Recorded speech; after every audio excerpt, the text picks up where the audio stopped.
Today marks 3 years since Russia invaded Ukraine. Some Western world leaders are in Kyiv to show their support for Ukraine. President Trump is now shifting the U.S. approach to foreign policy and negotiation with Russia about ending the war, but excluding Ukraine from those talks. ABC's Perry Russom explains.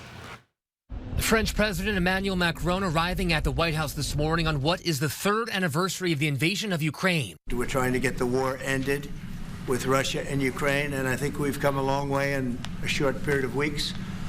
And the president's been very helpful also. We do share the objective of peace, but we are very aware of the necessity to have guarantees and solid peace in order to stabilize the situation. Some of Macron's counterparts in Kyiv today supporting Ukraine as President Trump appears to shift from steadfast support for the country. We must do everything in our power to enable Ukraine to secure a just and lasting peace, a peace that cannot be achieved without Ukrainians at the table. Today, the European Union approving another round of sanctions against Russia. The EU's foreign policy chief says the statements coming from the U.S. make them worried. It is clear that we have had differences before, but we have always managed to sort them out. And we also expect to do so this time. President Trump has falsely blamed Ukraine for starting the war, and his administration is pressuring Zelensky to accept a deal that would give the U.S. revenue from Ukraine's natural resources.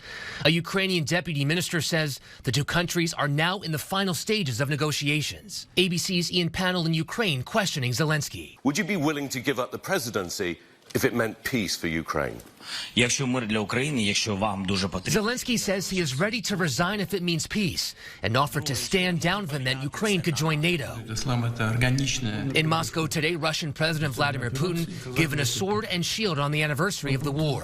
Putin also speaking with Chinese President Xi Jinping. According to the Kremlin, Xi expressed support for the dialogue between the U.S. and Russia.